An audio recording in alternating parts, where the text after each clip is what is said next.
expert at respect, but as we put this series together, our team really committed ourselves to sharing our journeys towards mastering leadership. There are several different components that help us build up respect, but there's one thing we haven't talked enough about, and it's just as important as anything shared by a national officer, corporate executive, or any agricultural leader. It's essential to the world around us that we treat the world with respect, and it's critical that we start in a place of self-respect. In our last few modules, we heard about what it's like to build relationships, build communities, and build agriculture.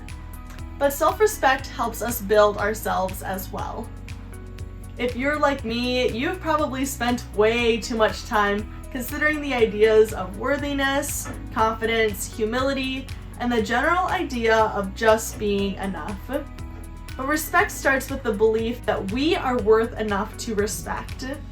And in order to honor that self-worth, we need to take advantage of the one and only life that we have and to take steps towards preparing for our futures. This month, we asked each of you to take 15 minutes a week to develop your understanding and performance around the idea of respect. But to be honest, I know that I have weeks where I spend way too much time tearing down my own self-worth. I doubt myself, and I've passed over opportunities because I let the respect that I have for others and their talents exceed the respect that I have for myself. Knowing that we deserve respect is not cockiness. It's simply applying the idea of respect that we learned about in that first video. It belongs to everyone, all the time. But what does it look like when we fail to treat ourselves as if we have worth? It looks like doubting ourselves and negative self-talk. It looks like comparing ourselves to everyone around us as if that determines our value. But it doesn't stop there. It also looks like drinking, vaping, and drug use. It looks like disordered eating and self-injury. But when we can really own the fact that we are worthy of respect, we realize that failure to do so looks like not wearing our seatbelt, texting and driving, and staying up all night gaming the day before an exam, concert, or sports game. But how can we make ourselves believe that we are powerful enough to respect ourselves? When we respect ourselves and our potential, we seize opportunities and make choices that reflect that. Self-respect shows up in our attitude, our posture, and our actions. It also looks like asking for help, whether it's a tutor, counselor, or support system. Self-respect also looks like taking the time to understand our values, opinions, and goals, and actively building a life that respects that in a positive way. Over the last few segments, we've heard recommendations of how to treat others with respect, but in order to treat ourselves with respect, we're required to learn that we're worthy of it first. But how do we build up the type of respect that isn't always visible from the outside and isn't a response from the good or bad that happens in our life, but is built up and held from within? I suggest that we try 3 things. The first thing we can do is choose our influences. Now, it might seem like I'm about to give you a big lecture on who you need to cut out of your life, but in reality, there's a lot of people out there with well-meaning criticism or different viewpoints that come off as threats. I suggest that we view influence as a budget. And any good budget, whether it's with money or time or influence, we need to prioritize different things. For example, I prioritize my college tuition, and then my car payments, and then I have money left over for the extra things in life. And if I don't need to pay as much for the extra things, it's fine, because I already took care of those big ticket items. Similar to that, I need to budget my time. So first I block out time for my classes, and then I also block out time for chemistry, because that's a tough class. But because I want to be a veterinarian, it's a high priority that I take the time for it. After that, I then block out time for FFA meetings, appointments, and then time for friends and family.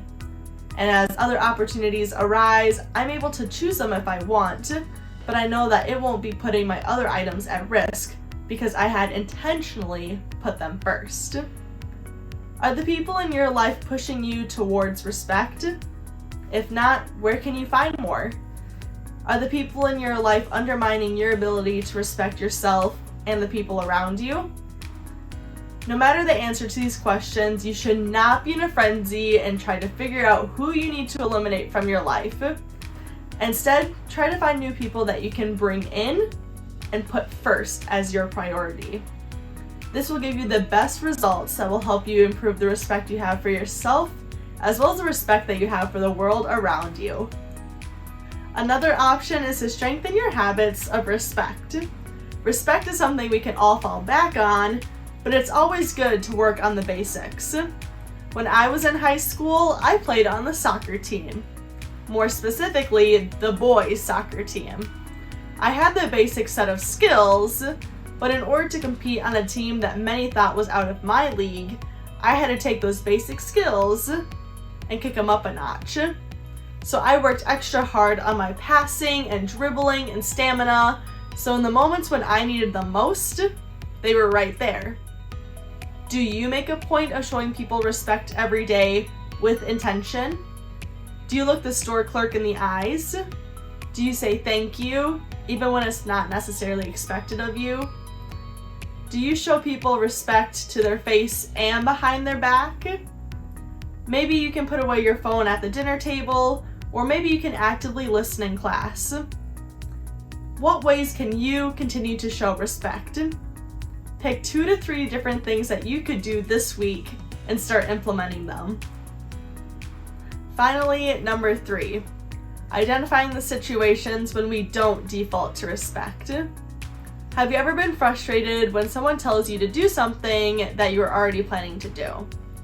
For example, when we're grabbing our cups and our plates from our rooms and we're about to put them into the dishwasher, when all of a sudden our mom walks by and tells us to go put them in the dishwasher, like we weren't already planning on doing it. In these moments, sometimes we put aside the respect we were planning to give to feel offended instead. Or maybe that's not the situation that can get you triggered. Maybe it's someone simply being in a position of authority. Or maybe it's not knowing how to hold your own values while respecting the values of someone who has different ones. Or maybe you're just disrespectful when you're tired and overwhelmed. Knowing and identifying these situations, though, are very important. By identifying these triggers, it helps us become more rooted in our respect and mindful of our actions. This is our conclusion for our focus on respect. Next time, we'll be taking this foundational belief and building upon it for our next value of compassion. I'm excited to learn alongside each of you as my teammate Emily takes the lead and helps us build our capacity for this common word and its uncommon virtue when applied correctly in our world. Thanks for tuning in.